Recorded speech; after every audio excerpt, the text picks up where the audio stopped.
Alors, il n'y a pas une vie de jeune quand on est dans le 19e arrondissement. Déjà parce que faudrait définir la jeunesse et c'est un âge de la vie qui est très très divers et qui dure finalement longtemps. Dans les dispositifs de la ville de Paris, la plupart vont de 10 à 30 ans. Donc c'est des âges de la vie très différents où d'abord on fait ses études, puis on fait ses choix professionnels, puis on accède très progressivement à l'autonomie. Donc il y a vraiment 1000 façons d'être jeune en général. Puis il y a 1000 façons d'être jeune aussi dans le 19e parce qu'il y a des quartiers qui sont très différents les uns des autres. On est un arrondissement très mixte, donc entre des jeunes qui vont être du haut de l'arrondissement vers le quartier du Plateau, des quartiers donc, qui sont extrêmement mixtes, et les jeunes des quartiers les plus populaires.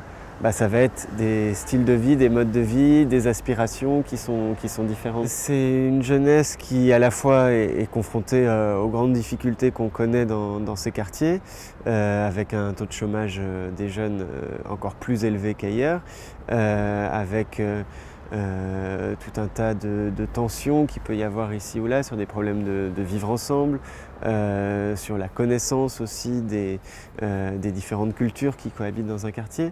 Et en même temps, on est à Paris, on est dans le 19e, on est dans des quartiers où cette mixité, elle est installée depuis très longtemps. Et donc ça atténue un petit peu ces problèmes de vivre ensemble. Il y a une fierté aussi de vivre dans un quartier qui est mixte culturellement, socialement. Donc voilà, des grandes difficultés, en même temps une grande richesse. Et c'est des jeunes qui, quand on les interroge, ont beaucoup de choses à dire aussi sur leur vie, sur leur quartier, sur leur ville. Ouais, c'est une jeunesse qui est d'une grande richesse. On travaille déjà en les écoutant et en donnant la valeur qu'elle a à leurs paroles.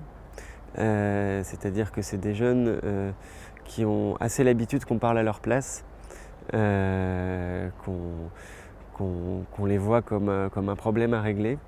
Et nous, à la mairie du 19e, on est vraiment dans l'idée, sans nier évidemment les problèmes sociaux immenses qu'ils rencontrent, de les voir comme une ressource et d'essayer que la solution, ce soit eux-mêmes. Donc effectivement, ils sont confrontés aux problématiques dont vous parlez, même si sur le CRAC, il y a eu beaucoup de progrès faits dans les dernières années.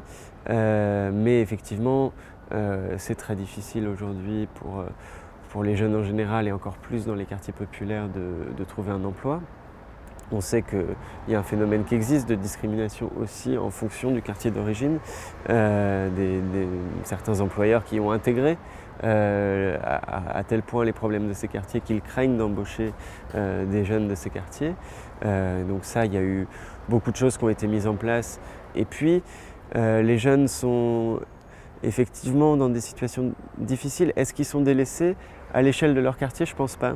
Parce qu'il y a un tissu associatif aussi extrêmement riche qui les accompagne, que ce soit les centres sociaux, que ce soit les associations de quartier, que ce soit les équipements jeunesse de la ville de Paris, les clubs de prévention.